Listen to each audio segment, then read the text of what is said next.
In the spring of 1848, Judge Cornelius Rutledge and his 5 adult sons were found alive but badly hurt on their estate near Beaufort, South Carolina. Each man was castrated with surgical precision in just one night. The local papers wrote about a fire in a house. The report from the medical examiner went missing. Families who knew the truth never spoke Isaac's name for 70 years. He was an enslaved man who went missing that same night, leaving behind only a leather journal that would show up decades later in a courthouse basement.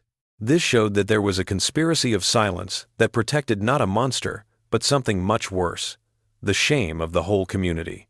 What made a well-educated slave do something so planned and brutal that even people who were against slavery couldn't tell the truth? The truth about that spring night didn't die with Isaac's disappearance. It lived on in the silence of those who saw what happened before. In 1848, Beaufort was one of the richest areas in South Carolina. It got rich from Sea Island cotton and the work of thousands of enslaved people.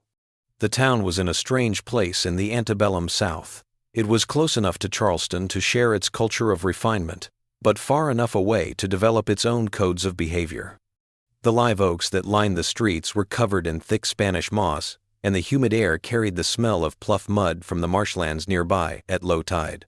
The Rutledge estate was 800 acres big and 3 miles outside of town, where the May River curved through the low country. Judge Cornelius Rutledge got the land from his father and made it much bigger by making smart bets on cotton and marrying his sons off to wealthy women.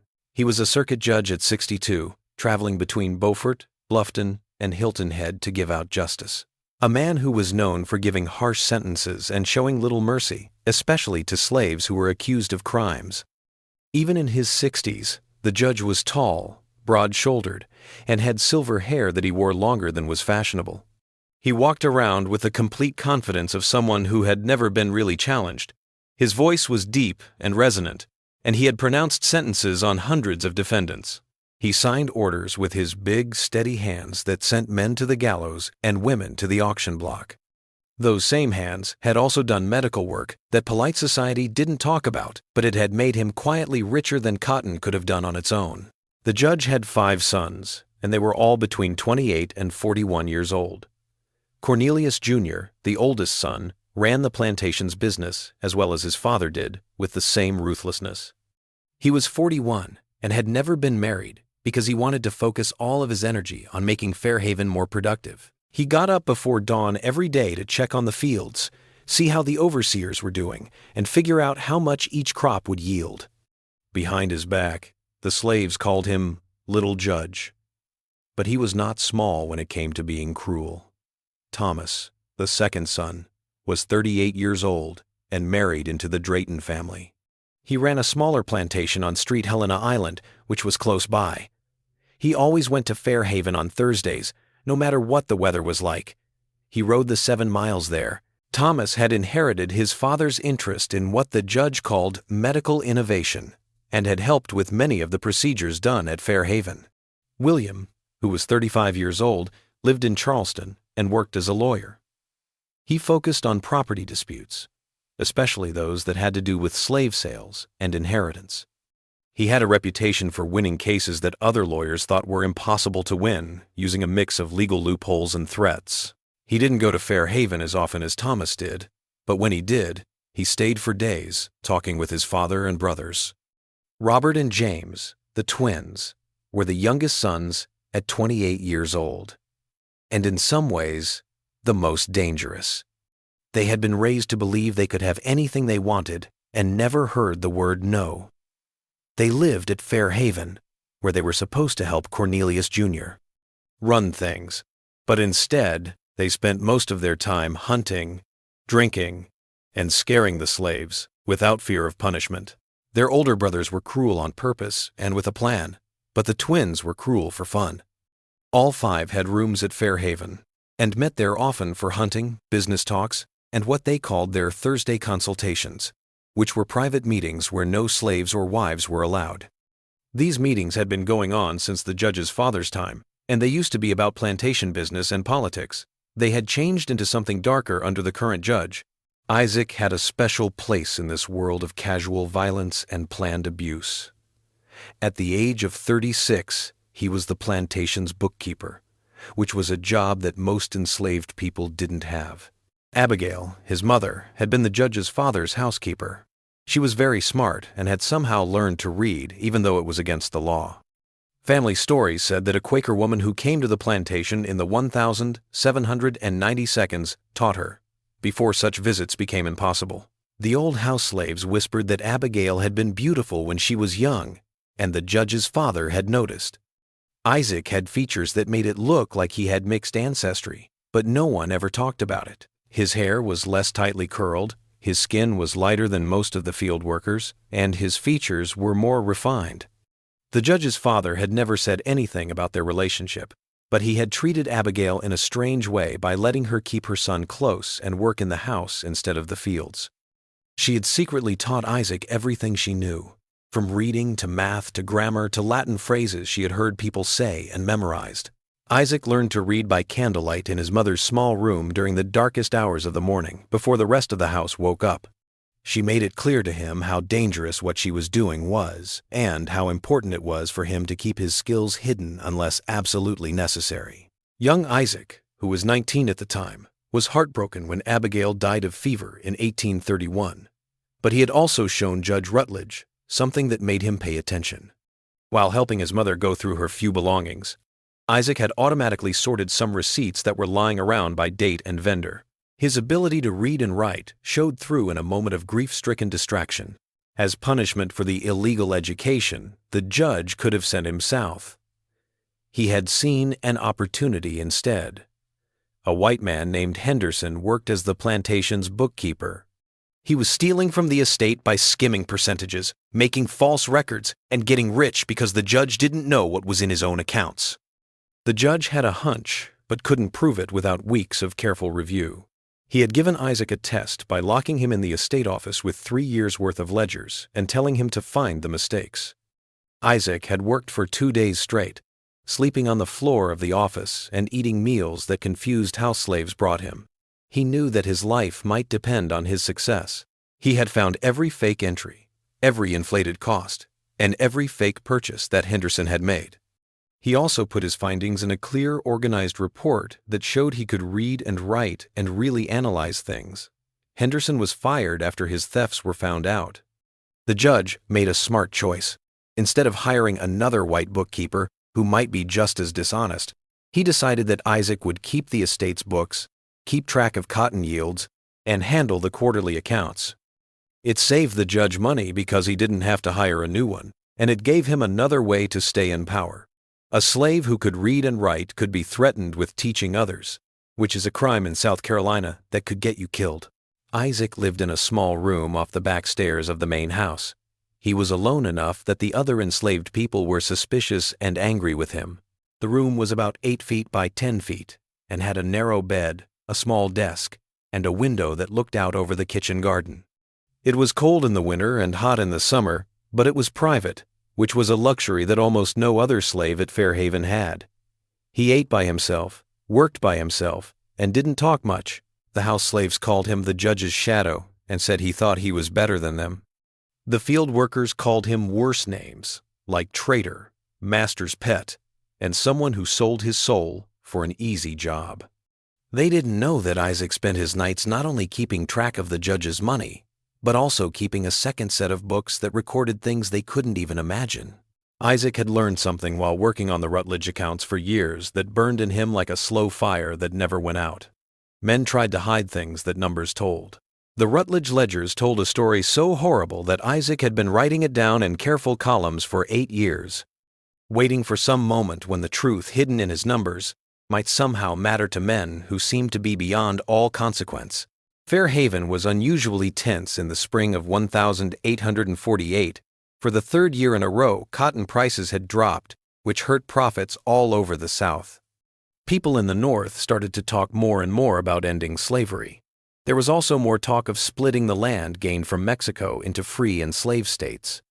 The Missouri Compromise seemed to be falling apart more and more, and men like Judge Rutledge felt like their world was in danger from things they couldn't control through court decisions or local threats. The judges' meetings on Thursdays became more frequent, and they sometimes lasted until dawn. Isaac could hear the raised voices through the floorboards because he slept in the room above the study. Sometimes the arguments were about politics, like whether South Carolina should threaten to leave the Union, whether the slave patrols were enough, or whether new laws were needed to keep slaves from learning to read. But other times, the voices got quieter, with only the occasional scream breaking the silence. The next morning, no one ever explained what had happened. Isaac couldn't stop hearing those screams at night. He would lie awake in his small bed, staring at the ceiling and listening to noises that he had learned meant another woman was going through what the judge called his procedure. The screaming never lasted long. The woman either passed out or was gagged, but the sound stayed in Isaac's head long after the house below had gone quiet. Isaac had been keeping his second set of books in a secret journal that he had hidden in a hollowed-out Bible in his room. The book's inside was carefully carved out to make room for a thin leather notebook. The official Rutledge ledgers had neat columns showing standard plantation operations. Isaac's journal, on the other hand, had purchase records for chemicals from Charleston, carbolic acid, laudanum, chloroform, shipping receipts for medical instruments, forceps, scalpels, speculums, surgical thread, and bills from medical supply companies in Baltimore and Philadelphia, which were carefully marked as educational materials in the official ledgers but were detailed exactly in Isaac's hidden record. A list of names with dates next to them is the most damning thing of all. Sally Pickens, 14 years old, May 1840. Jesse Cunningham, 16 years old, August 1841. Clara Simmons, 13 years old, March 1842. The list kept getting longer, with 26 names in total. Each name was followed by a date and the word procedure, which kept coming up. Isaac had met some of these women before. Sally had worked in the kitchen before she was taken to the study one Thursday night and brought back days later, pale and sick, barely able to walk. 2 weeks later, she died and was buried in the slave cemetery without any ceremony or explanation. Jesse lived, but he was never the same again. She walked carefully, as if her insides had been hurt beyond repair, and she was always in pain. Less than a month after her surgery, Clara was sold to a plantation in Georgia where she was separated from her mother and younger siblings without warning. Isaac had written down everything for 8 years, and in public he was always well behaved, never showing any signs of the rage and horror that were eating him up inside. He did his job perfectly, only spoke when spoken to, and kept the judge's accounts with great care. And every night he wrote in his journal, keeping records that he didn't know how to use but felt he had to keep, as if writing them down was a way of resisting, a way of saying that these crimes had witnesses, even if they didn't have any consequences. On the evening of the 4th of May, 1848, all 5 of the Rutledge sons met at Fair Haven for what the judge said would be an important Thursday meeting. That night, Isaac made dinner. He had to do this when the family wanted to be alone with no other slaves around. He noticed that the atmosphere was different as he set out the roasted duck, rice pilaf, and early spring vegetables. The sons usually came in loud and full of talk about hunting, politics, or business. Tonight, they were quiet and looked at their father with what looked like nervousness. The judge himself ate with his mouth closed, and when his sons tried to talk to him, he only answered with short, curt words. Isaac quietly walked around the table, filling wine glasses and taking away dirty dishes. The men barely noticed him because he had been there for so long. He had mastered the skill of being both there and not there, at the same time there, but not there as a servant whose discretion was so great that people could talk about secrets in front of him without worrying. He heard bits of conversation that made his hands shake a little as he brought out the dessert course, a blackberry pie made with berries from the plantation's own bushes. Thomas said something about problems with the last one, and maybe we should think about the bigger picture. William brought up legal risks, and if word ever got out to certain parties in Charleston. The twins, who are usually loud, were quiet and tense. With a sharp gesture, Judge Rutledge stopped them all. "We'll talk about it later," he said, his voice making it clear that the topic was closed. "Isaac, bring coffee to the study at 9 sharp. After that, go back to your room. We don't want to be disturbed at all." Isaac nodded, his face blank, and started to clean up the dessert plates. But his thoughts were racing. He had learned to read the patterns of these meetings over the years. When the judge ordered complete privacy and looked this tense, it meant that something big was going to happen. And from the bits and pieces he'd heard, it had to do with adding to the procedures he had been writing down. Isaac had made a choice that had been building for 8 years, 2 hours before, when the family was still getting ready for dinner. He had gone to the judge's medicine cabinet, which was locked, but Isaac had learned how to pick simple locks years ago. He had carefully taken out a lot of laudanum.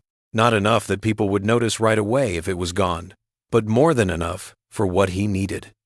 He had put it in the whiskey decanter in the study, the judge's special bottle that he only opened for his Thursday meetings. The laudanum would mix perfectly with the whiskey's strong taste, and men who expected their alcohol to have a bitter edge wouldn't be able to tell. Isaac had carefully figured out the right dose based on what he had learned from years of watching the judge's medical supplies. Not enough to kill him, he didn't want to die, but enough to make him sleep deeply and not move for hours. As Isaac cleaned up after dinner and took the dishes to the kitchen house, which was 30 feet away from the main house and where the cooking was done to keep the living quarters safe from fire and summer heat, the house settled into its evening sounds. The sound of crickets singing through the open windows, the distant call of a whip-poor-will from the marshlands, and the creaking of old oak boards as the building cooled down at night. He heard the sound of chairs being moved, glasses clinking, and low male voices getting ready for a serious talk from the study below his room. Isaac climbed to his room and sat on his narrow bed. His heart was beating so hard he could feel it in his throat. He was ready for everything he had planned for the past few months. He had hidden a straight razor, which he had sharpened to perfection on a leather strap he had stolen from the barber in town. Clean cloths ripped from an old sheet. A bottle of carbolic acid that he had gotten by forging a note to a Charleston chemist. Isaac had practiced the judge's signature for weeks until he could copy it perfectly. And surgical thread that he had stolen from the same medical supply company that had sold instruments to the judge, taking one spool at a time over several months so that no one would notice its absence. He counted the minutes as he waited, thinking about what was going on in the study below. The men would be pouring whiskey and getting ready to talk about whatever dark plan they had come up with. They would drink a lot. They always did this during these meetings, and their inhibitions faded as they talked about things that would shock anyone who wasn't in their group. Depending on how much food was left in their stomachs and how quickly they drank, the laudanum would take about 30 to 40 minutes to fully work. Isaac came down with the coffee service at 9. He had a silver tray with a pot and 7 cups on it. He knocked on the study door twice and went in without waiting for an answer, which was something he had always done. The 6 men sat around the judge's big mahogany desk, papers spread out in front of them. They were talking in low voices that stopped when Isaac came in. Isaac saw right away that the judge's eyes were a little unfocused and that he was moving a little slower than usual. "Leave it," the judge said. His words had a slight slur that showed he had been drinking a lot. "Go to bed. We don't want to be disturbed, and we'll be here late." Isaac put the tray down and left, shutting the heavy door behind him. He went up the back stairs to his room, got his canvas bag, and then went down to the kitchen house, which is a separate building 30 feet from the main house. At this time, the kitchen was empty. The fire was low, and the house slaves had long since gone to bed. Isaac set up his instruments on the clean wooden table in the kitchen and waited, every nerve on edge, for any sound that might mean someone was awake and moving. The quarters where the slaves lived were quiet. The field workers' cabins far away didn't have any lights on. The insects sang their songs all night, and a great horned owl called its hunting cry from somewhere in the marshlands. He waited 2 hours to make sure the laudanum had done its job. He carefully made his way back to the main house around 11, carrying a lamp and his canvas bag. His hands were perfectly still now, and his mind was as clear as glass. Fear had burned away, leaving only a goal. The door to the study opened quietly on well-oiled hinges. The scene inside confirmed what Isaac had planned. All 6 men had passed out. Judge Rutledge was slumped over his desk, one arm stretched across the papers they had been looking at, and he was snoring loudly. Cornelius Jr. was sitting in his leather chair with his head back and his mouth open. There was spit on his chin. Thomas had slid to the side and was only held up by the arms of the chair. William lay down with his face against the desk. The twins had fallen in the same way, sitting up straight, but with their heads tilted to the side like puppets with cut strings. Isaac stood in the doorway for a moment, taking in the scene. These men, who were so strong when they were awake, looked weak when they were asleep on drugs. Even now, when they were powerless, they were part of a system of power so strong that what Isaac was about to do would be seen as the worst crime ever, worse than murder, because it went against the very basis of their power. He turned on his lamp and locked the study door from the inside. For the next 4 hours, he worked in a methodical way, like someone who had studied anatomical drawings in the judge's own medical books, the same books the judge used to improve his methods on enslaved women. Isaac first worked on Judge Rutledge, who was responsible for all the pain. He carefully moved the papers out of the way, put the unconscious man in the right position, and then did the things he had practiced in his head hundreds of times. He used the judge's own tools, which were kept in a locked cabinet. Isaac had learned how to open that lock months ago. He used methods he had read about in the medical journals the judge kept in his library. These journals talked about surgical methods for what they called population control measures. The judge stirred once and mumbled something that didn't make sense, but the laudanum kept him asleep. Isaac took his time and cleaned each wound with carbolic acid, just like the medical books said to do to keep infections from happening. He stitched up wounds where they needed it, put pressure on them to stop the bleeding, and worked with the care of someone who wanted his subjects to live and remember. He walked from man to man, moving his lamp around to get better light.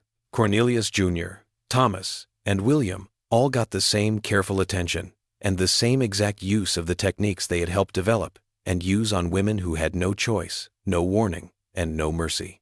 He left the twins, Robert and James, for last. Their older brothers had been there for more of the procedures than they had, and their involvement was more recent, but they had been so excited about it that Isaac had been sickened when he saw it. He thought that their youth and energy would help them heal. They would have to deal with what had happened to them for decades. The house stayed quiet the whole time, except for the occasional snoring of his sleeping patients. Isaac's hands didn't shake, and his breathing was steady. He didn't enjoy what he was doing or feel good about it. He knew that some people might not understand the difference between justice and revenge, but it was very important to him. He was using their own methods and reasons for medical necessity and population control to show these men what they had done to other people. Isaac cleaned all of his tools well and put them in his canvas bag after he was done with all 6 men. He washed his hands in the kitchen and watched the blood turn pink in the basin before pouring the water into the garden. He put on clean clothes, a simple homespun shirt and pants that he had set aside weeks ago. Then he went back to his room one last time and got his hollowed-out Bible, which had his journal in it with 8 years' worth of notes. He didn't take anything else, like extra clothes, food, or money. He didn't have any, just the journal, the tools, and the clothes on his back. The sky in the east was just starting to get lighter, that deep blue that comes before dawn, as he went down the back stairs for the last time. The slaves in the house would start to move around in about an hour. In 2 hours, someone would go to the study and try to wake up the men to find out what had happened. Isaac walked through the kitchen garden, past the smokehouse and the dairy, and down the path that led to the field workers' quarters. He didn't turn around to look at the house. He stopped at the edge of the cotton fields, where the cultivated land turned into forest, to take 3 deep breaths of the cool morning air. Then he went into the pine woods that stretched toward the Savannah River and into a freedom he had bought with an act so planned and horrible that no one would talk about what really happened at Fair Haven on the night of May 4th, 1848, for 70 years. Around 7 that morning, the screaming began. Martha, a house slave, came to light the fires and make breakfast, but she couldn't get into the study because the door was locked from the inside. She called for help when repeated knocking only made groans and other strange noises. 2 field workers broke down the door and saw something that would stay with everyone who saw it. 6 grown men, all of whom were awake but in various states of confusion and pain, all had the same injuries. Even though Isaac was very careful when he sewed them up, blood soaked through their clothes. Some were crying and some were yelling. Judge Rutledge was awake but still under the influence of laudanum. He kept saying, "What happened? What happened?" as if his mind couldn't accept what his body was telling him. There was a lot of chaos on the plantation. They called for overseers. Some house slaves ran to get the doctor, while others just ran away from the horrible sight they had seen through the study door.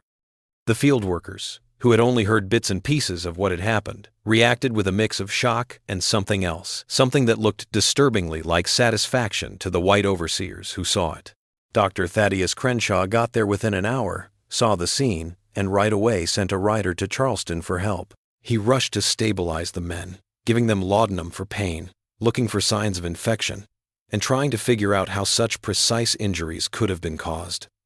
The men couldn't or wouldn't say what had happened when he asked. The laudanum had wiped their memories of the night clean, and they couldn't remember anything between the start of their consultation and waking up in pain. Someone didn't think to check Isaac's room until late in the morning, after the house had been searched and all the slaves were accounted for except for one. They saw that the bed was made with military precision, there were no personal items in the room, and everything was clean and in order.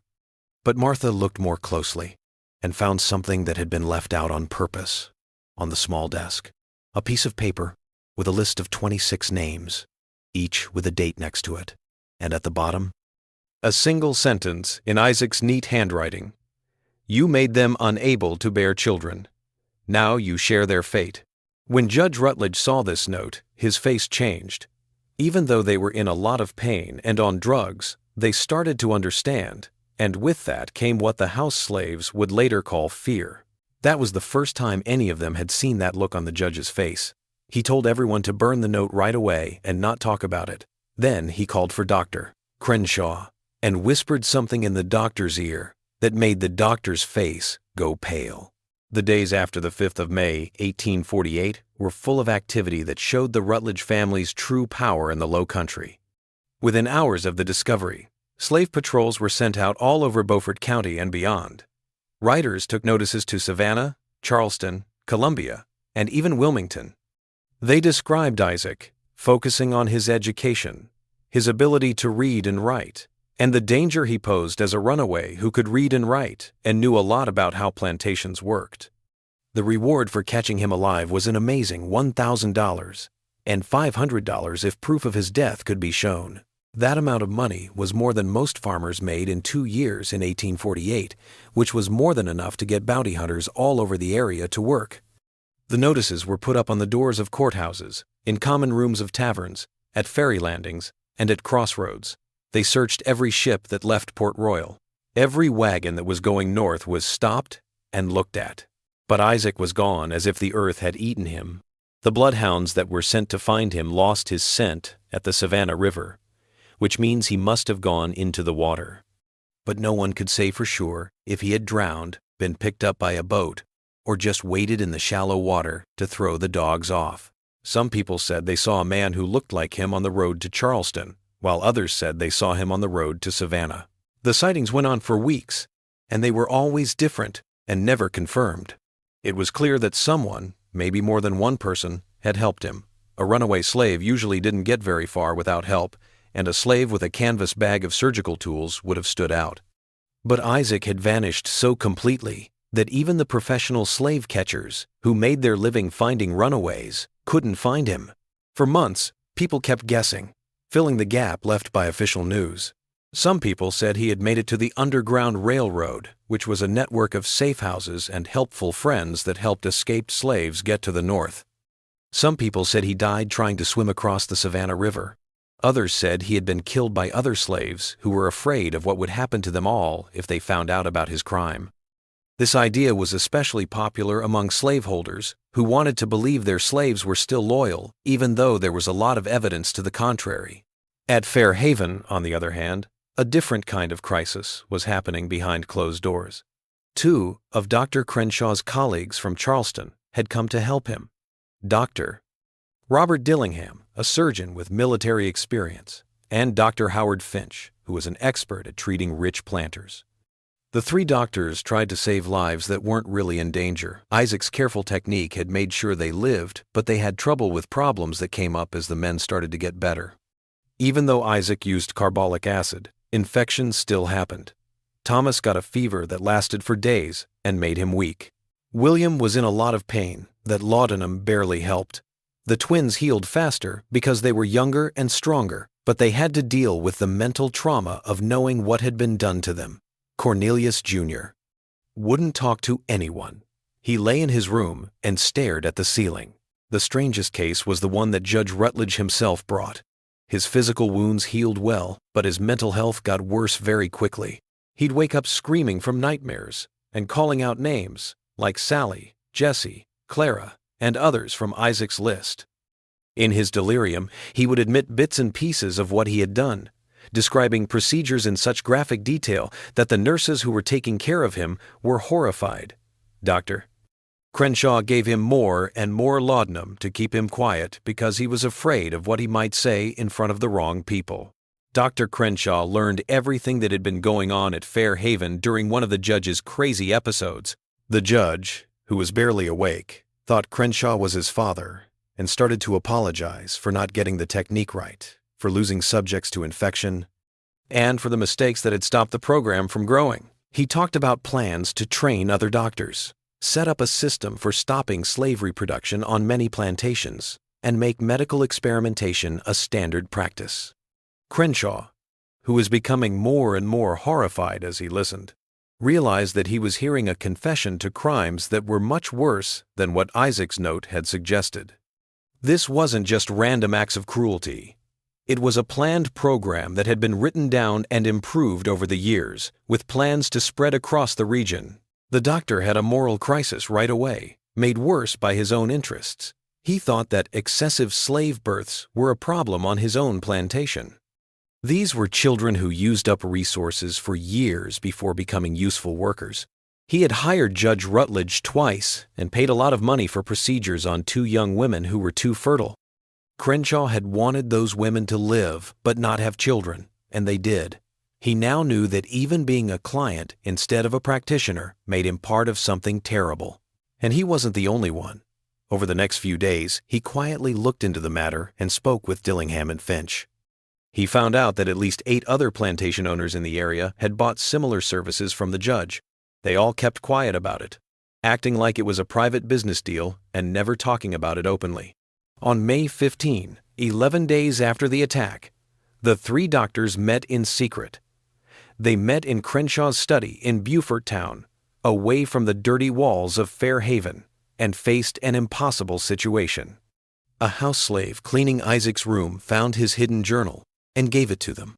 The journal recorded everything, including 62 procedures over 8 years, 12 deaths from complications, payments from other plantation owners, and even letters about plans for expansion. Dr. Finch said that everything should be made public. The crimes were too bad to ignore, and Isaac's actions, while illegal and violent, were caused by real horrors. Telling the truth might at least stop bad things from happening in the future. Dr. Dillingham argued the opposite. Disclosure would ruin many well-known families, including his own, since he had also paid the judge for his services. It would cause a scandal that could spread beyond South Carolina and make abolitionists more confident in their search for proof of the horrors of slavery. Keeping some things quiet was important for the social order. Dr. Crenshaw, the most senior and respected of the 3 doctors, made the decision that would shape this story for the next 70 years. He suggested a deal that kept everyone safe except the truth. They would say that a trusted slave had gone crazy, maybe because he had read things he shouldn't have, and it had confused his simple mind. In his madness, he had attacked the family and run away. The specifics of the attack would stay unclear, only saying that there were serious injuries that had required extensive medical treatment.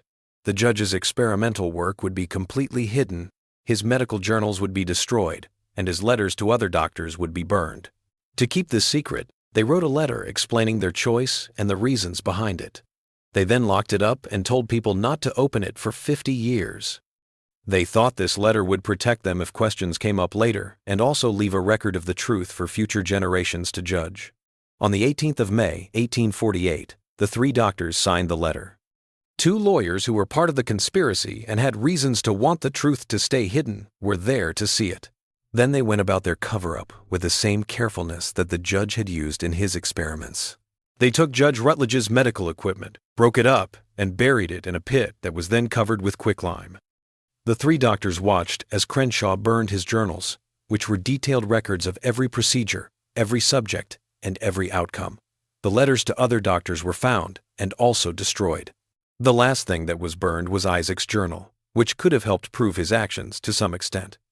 However, Crenshaw made sure to write down the names in it. The women whose names were in that journal were a different problem. They were living evidence, scattered across Fairhaven and neighboring plantations, able to testify if anyone thought to ask them. The answer was cruelly effective. Over the next few months, all 26 of the people who had survived the procedures were quietly sold and sent to plantations in Georgia, Alabama, and Mississippi. Families were torn apart. Mothers and children were kept apart. The women got lost in the huge machinery of the internal slave trade. They were so spread out that their stories could never be put together, or their testimony could never be organized. The official story that was sent to newspapers was short and carefully worded. The Charleston Courier ran 3 sentences on May 20th. A trusted Negro belonging to Judge C. Rutledge of Beaufort became deranged and attacked members of the family before absconding. The judge and his son sustained injuries but are recovering under medical care. Authorities are searching for the fugitive, who is considered dangerous due to his unsettled mental state. The Beaufort Tribune, more locally focused, provided slightly more detail while still maintaining the fiction. Judge Rutledge's Negro bookkeeper, a slave named Isaac of approximately 36 years, perpetrated a vicious assault on Thursday last before fleeing the Rutledge estate. The judge and his 5 sons are recuperating from their injuries. Citizens are warned that the fugitive, who possesses the unusual ability to read and write, should be considered extremely dangerous. Anyone with information regarding his whereabouts should contact the authorities immediately. No newspaper mentioned the nature of the injuries. No report said what might have caused the attack. There was a lot of social pressure, legal threats, and the slave-holding class's shared belief that some things could never be unspoken once they were spoken. But in Beaufort's community of slaves, a different story was going around, whispered in the quarters after the overseers had retired, passed along the networks that connected plantations throughout the Low Country. The truth emerged in fragments. Isaac had done something to the men who'd hurt so many women. He had used the master's own methods against them. He had made them feel what they had done to other people. The response in the quarters was complicated and split. Some people thought of Isaac as a hero because he had fought back against terrible cruelty. Some people were afraid of what his actions might bring down on them all. More restrictions, harsher punishments, and closer surveillance. Others just didn't know what to think about violence that seemed both right and wrong, necessary and wrong. An abolitionist who came to the area in disguise later quoted an old woman who was a slave on a plantation near Fairhaven. She had said something that showed how complicated the situation was. What Isaac did was awful, but what happened to those girls was awful too. Sometimes, all that's left when mercy has been beaten out of the world is terrible. But that doesn't make it right. It just makes it real. It took the Rutledge family almost a year to get better, at least physically. Judge Rutledge never came back to the bench. He would resign in August 1848, saying he was leaving for health reasons. He then moved to Fairhaven, where he would spend the rest of his life in near isolation. The man who used to rule courtrooms and social events became almost a hermit, rarely leaving the estate and talking to few visitors. His sons went their separate ways, each dealing with the trauma in their own way. Cornelius Jr. tried to keep the plantation running, but it was clear that he wasn't really into it. Cotton production went down, not because they were nice, but because they weren't paying attention. The slaves' discipline got worse. The overseers either became too strict or too lenient because they felt like there was no one in charge. This hurt the plantation's productivity.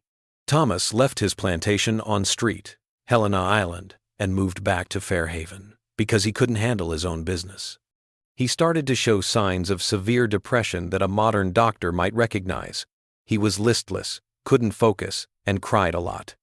He would sit on the porch for hours, looking out at the river and not saying much. William kept his law practice in Charleston, but rumors about his health and family problems hurt his reputation. People started going to other places for business. He had closed his practice by 1850 and was drinking and being bitter. Robert and James, the twins, were so angry that they almost went crazy. They would ride out with slave patrols whenever they could, and they would beat up every runaway they caught, as if they were punishing all enslaved people for Isaac's crime. Even other slave owners talked about how cruel it was, but none of them did anything about it. Robert was killed in 1852 when the runaway he was chasing turned and fought back. James lived, but he lost the will to go on and fell into the same depression that had taken Thomas. The plantation itself started to fall apart. The paint on the main house came off. The cotton fields, which used to be clean, got patches of weeds. No repairs were made. The enslaved workers worked more slowly, took breaks they weren't supposed to, and did small acts of resistance that would have gotten them in trouble quickly in the past, but now went mostly unnoticed. People in Beaufort society didn't like seeing this decline. People in the community looked up to the Rutledges, and their fall raised uncomfortable questions. Some people said it was bad luck, while others said it was because of the attack. But those who were more aware knew that the family was dealing with more than just physical pain. They were also dealing with shame or guilt that was eating them up inside. Then, in November 1849, 18 months after Isaac went missing, something happened that made people think about the case again and suggested that Isaac hadn't just died or run away to freedom. The Charleston Mercury, one of the area's most well-known newspapers, got a package. There was no return address on it, but the postmark showed that it had been sent from Philadelphia. There was a stack of papers inside, with careful copies of pages from Judge Rutledge's medical journals written in Isaac's exact handwriting. The papers listed 43 different procedures that were done between 1840 and 1847. They included the names and ages of the enslaved women, the dates of the procedures, and clinical notes about how they went. The copies had the judge's own thoughts on what had worked and what had caused problems, which is a nice way of saying deaths or permanent injuries. There was also a cover letter with these documents that was written by Isaac. This letter would become one of the most talked about pieces of evidence in the case. It said, "To the editor of the Charleston Mercury, I write to you from freedom, which I got through actions I don't regret, even though I know how serious they were. I didn't run away from justice. I ran toward it. I ran toward a justice that the courts of South Carolina could never give to enslaved people who were suffering horrible things at the hands of those who were supposed to uphold the law." Judge Cornelius Rutledge did experimental surgeries on enslaved women for 8 years, claiming they were for medical purposes. These surgeries, which were meant to stop women from having children, were done without their permission and often led to death or permanent injury. The judge charged other plantation owners for these services, profiting from suffering while pretending to be a man of science and justice. For years, I kept records of these crimes that were as accurate as the ones I kept for the plantation's legitimate business. On the 4th of May, 1848, I did something to make sure that Judge Rutledge and his sons, who helped with many of these procedures, would not make any more victims. I used their own methods, their own tools, and their own reasons for medical necessity. I showed them mercy that they never showed. I let them live, but they must now live with the knowledge of what they did to others. I include copies of the judge's records so that history, if not the present, might know the truth. I do not expect sympathy or pardon. I do not claim my actions were lawful, but I do assert they were necessary and just within a system where law itself had become a tool of oppression rather than protection. I call what I did justice. Future generations may call it vengeance. Both would be right and wrong. There are no right words for what happens when evil gets so bad that silence becomes complicity. You will not publish this letter or these papers. I know how the world works and who runs it, but I sent them anyway so that someone, somewhere, would know that these women suffered, that their suffering was recorded, and that it had some effect. I remain in freedom and conscience. Isaac. The letter's prediction came true. Harrison Pettigrew, the editor of the Mercury, read the papers with increasing horror and quickly realized how dangerous they were. These weren't vague claims. They were specific, detailed charges, backed up by what looked like real medical records. If they were published, They would cause a scandal that could go beyond South Carolina and give abolitionists the proof they needed to back up their claims of an atrocity that had been going on for a long time but had never been able to prove. Pettigrew called Dr. Crenshaw and asked him to look over the papers and confirm them. Crenshaw looked at them and confirmed that they were real copies of the judge's records, which were supposed to have been completely destroyed. Isaac had somehow made copies before his flight. Or maybe he'd always kept them hidden somewhere else, just in case he needed them in the future. The doctor begged Pettigrew not to publish. He talked about the conspiracy of silence, admitted that he was part of it, and painted a terrible picture of what publication would mean. Families torn apart, social order thrown into disarray, racial tensions rising, and violence against innocent people caught in the chaos. It took Pettigrew days to make up his mind. He was a journalist who believed in the truth and the public's right to know. He was from South Carolina and owned slaves, so he knew why people wanted to stay quiet. People would later see the compromise he made as either smart or cowardly, depending on who you asked. He put the papers in his personal safe and never published them. He also never destroyed them, though, because they showed that the crimes described in Isaac's letter were real and documented. He told Dr. Crenshaw about his choice and got a promise that the doctor would keep his 1,848 letter safe as well. He hoped that the truth would come out someday, even if it couldn't handle it right now. Pettigrew's daughter found the papers while taking care of his business after he died in 1869. She read them, but she didn't fully understand what they meant. They looked like medical records with a scary letter attached, but there wasn't enough information to figure out what was going on. She didn't know what else to do with them, so she gave them to the Charleston Historical Society as part of her father's papers. They were put away and vaguely labeled Correspondence, Medical Matters, 1,849. They would stay there, untouched, for more than 50 years. Isaac's trail had gone cold, but not in the way that the police thought it had.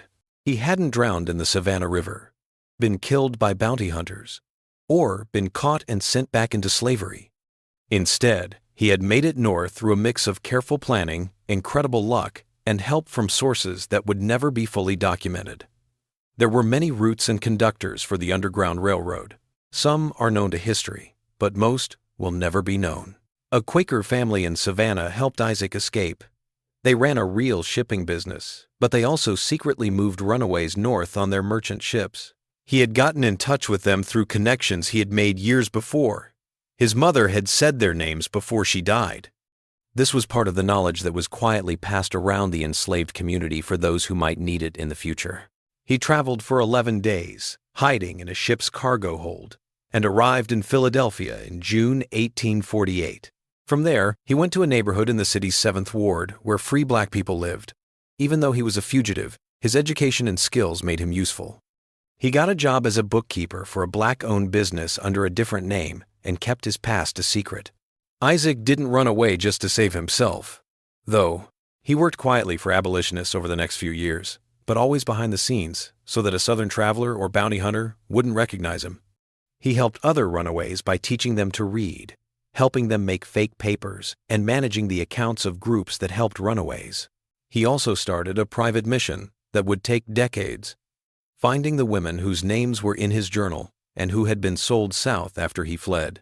It was slow and dangerous work that needed careful questions to be asked of networks of free black people, sympathetic whites, and the enslaved community itself. There were letters going back and forth, trusted middlemen sent coded messages, years of research on the patient. Isaac had found 17 of the 26 women on his list by 1855. Some had died. Sally from an infection and 3 others from injuries that were not related to their injuries. But 13 of them still lived, spread out over plantations in Georgia, Alabama, and Mississippi. At first, Isaac sent them small amounts of money through middlemen so that it couldn't be traced back to him. They only got a few dollars here and there, enough to buy small comforts and sometimes even their freedom when the time was right. One of these women was Clara Simmons, and her story would later be very important to history. After the procedures at Fairhaven, Clara was sold to a plantation near Savannah. She had lived with her injury in silence, like so many others, and had survived. When money started coming in, without explanation or name, she was scared at first, then confused, and then she slowly came to terms with the fact that someone cared about what had happened to her. Patience Hathaway, a Quaker woman from the North who was visiting Georgia in 1853, interviewed Clara. Hathaway traveled the South, writing about the lives of enslaved people. Hathaway kept detailed journals of these interviews, which he kept secret and didn't publish until 1891, long after the Civil War made it safer to share such testimony in public. Clara's story to Hathaway was one of 37 that the Quaker woman got, but it was different from the others because it went into great detail about medical experiments. Clara said that when she was 13, she was taken to Fairhaven and put in a room with a group of white men. They held her down even though she fought and screamed. And they did something to her that she didn't understand, but that hurt more than anything else she'd ever felt. She talked about waking up days later in a place she didn't know, feeling pain for months, and finally realizing that she would never have kids. They said it was for our own good, Clara said. According to Hathaway's journal, Master said we weren't fit to raise children, and that they were saving us from that burden. But I wanted children, wanted them powerful. I used to dream about having a baby, holding it, and teaching it things. They took that dream away with their knives and their medicine bottles and their talk about science. When I heard what Isaac did to them, heard it from another girl who'd come from Beaufort Way, I cried for 2 days, not because I was sad, but because I had hope. Maybe justice was possible even in this world. Maybe someone cared enough about what happened to us to make them pay something, even if it couldn't never balance what they took. Hathaway's journals also said that Clara had received strange gifts of money that were never explained. These gifts eventually let her buy her freedom in 1856. She said it was someone who knew what happened at Fairhaven, someone who never forgot us, even after he got away. The Civil War should have brought the story to a close, taking with it the secrets of the antebellum world.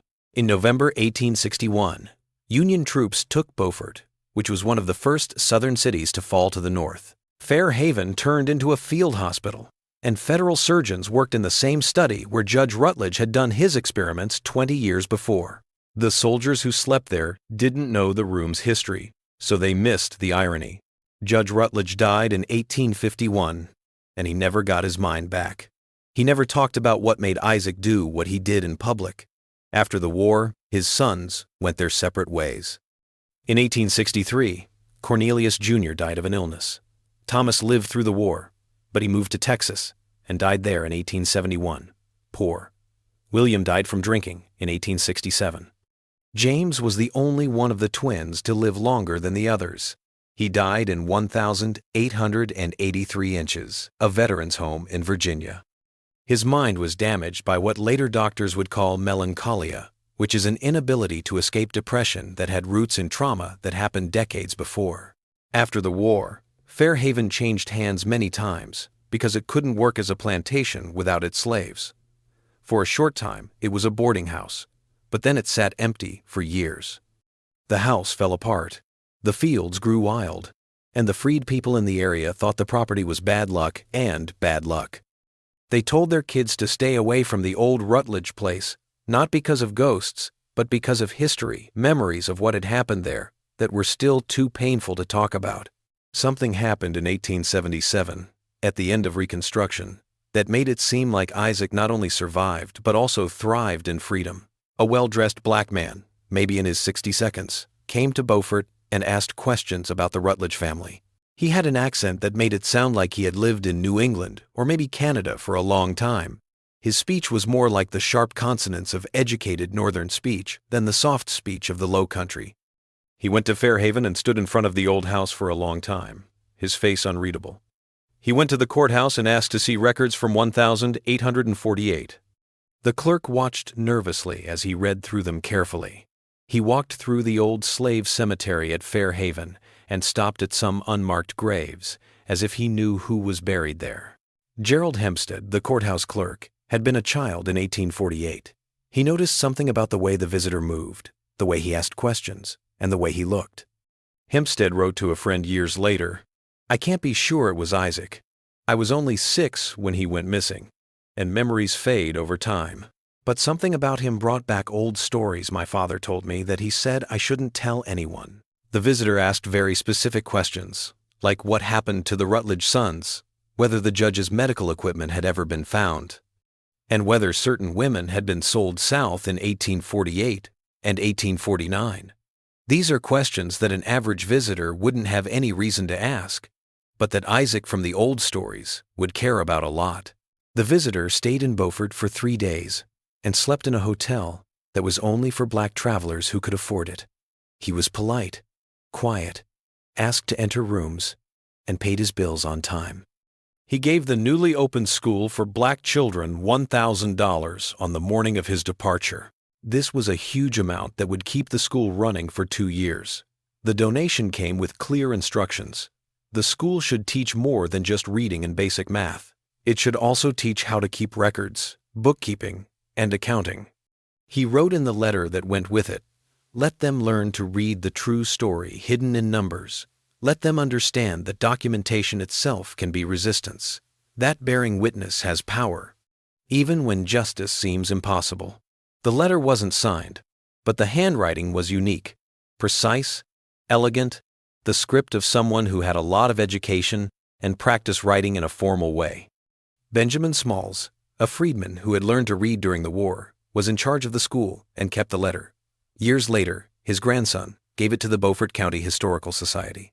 A researcher would later notice that the handwriting in the letter sent to the Charleston Mercury in 1849 looked a lot like the handwriting in the letter. But the whole truth was still spread out across records and memories, pieces of a puzzle that no one had put together completely until things started happening in 1883 that finally brought all the threads together. A construction crew working on the basement of the old Beaufort courthouse that year found something that would break the careful silence that had been kept for 35 years.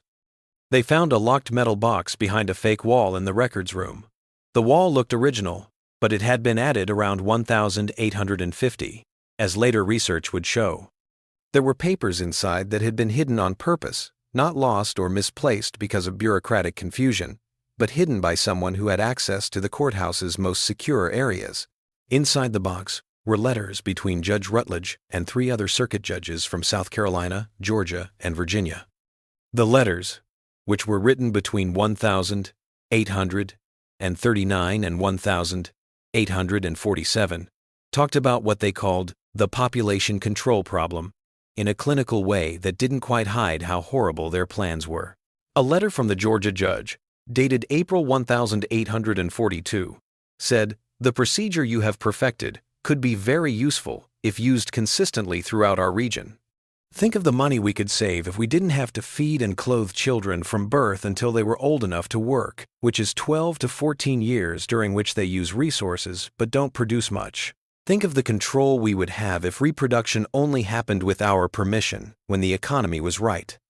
Your technique offers a solution to the South's biggest economic problem: how to keep an enslaved labor force without having to support unproductive dependents." Judge Rutledge's response, written in his careful handwriting, was chillingly logical. "I have now performed 62 operations with improving success rates. The mortality rate has decreased to approximately 1 in 8, which I believe is acceptable given the benefits achieved. I believe within 2 years we could standardize the technique sufficiently for broader application. My sons are learning quickly. Thomas shows particular aptitude. We could establish training seminars for interested physicians across the South. The initial investment would be minimal, the long-term savings substantial. The effects were huge.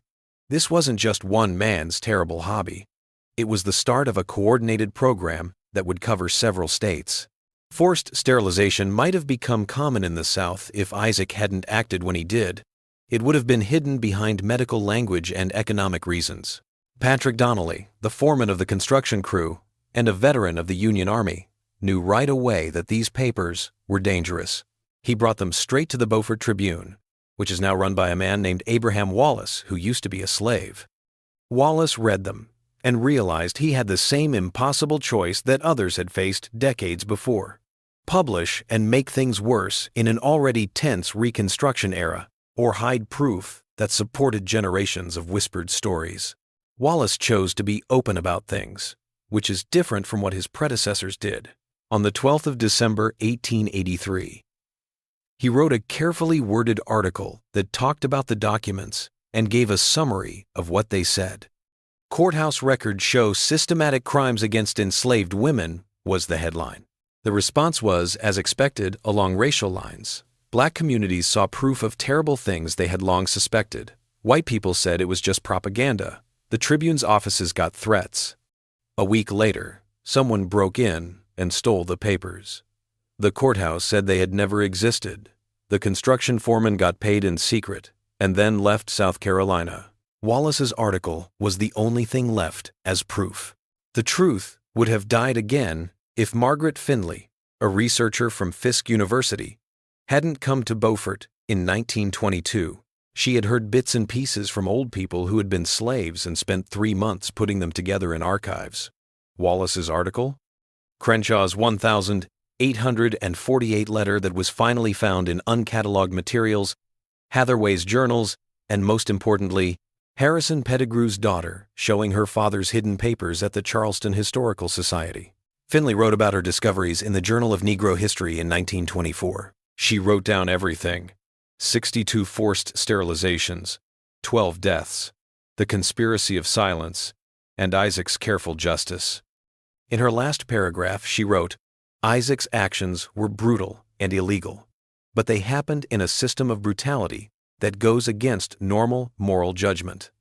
He hurt 6 men who had sterilized 62 women, killed 12, and planned to expand statewide. He used their methods against them, making them understand what they had done. History may not forgive him, but it also cannot condemn him without also condemning those who chose silence over justice." Finley never found clear proof of what happened to Isaac after 1848. The visitor to Beaufort in 1877 could have been him at age 65, or someone else who knew the story. What she found in the Philadelphia property records was more suggestive. From 1,865 to 1,902, an anonymous donor paid for the education of 42 young black women from the South Carolina Low Country. Many of them came from families that had been enslaved near Beaufort. They all got notes telling them to study medicine, law, or accounting professions that give you power to read the truth others try to hide. The payment stopped in 1902, which means the donor probably died around that time. If it was Isaac, he would have been 90 years old, a long life for someone who had been through so much. Fair Haven caught fire in 1931, and it was probably on purpose. The site turned into a nature preserve, with the foundations barely visible through the plants. There is a small sign that says it was a significant plantation in the Antebellum period, but it doesn't say what happened there. There are now pieces of the story, like old letters, oral histories, newspaper clippings, and academic articles that few people read. Most people who learn it have a hard time with questions about justice, revenge, and morality in systems that are wrong. What Isaac wrote in his destroyed journal, which a house slave saw before it burned, may be the most haunting. They called what they did science. They called it necessary. They never called it by its true name: torture of the helpless for profit and pride. I call what I did justice. Future generations may call it vengeance. Both would be right. Both would be wrong. There are no right words for what happens when evil reaches a point where silence becomes complicity. The question has been asked for almost 200 years. What should we call what Isaac did that night in May 1848? What should we call the quiet that came after? What do we call a justice system that couldn't admit crimes because it would upset the balance of society? What do you call a community that chose stability over truth?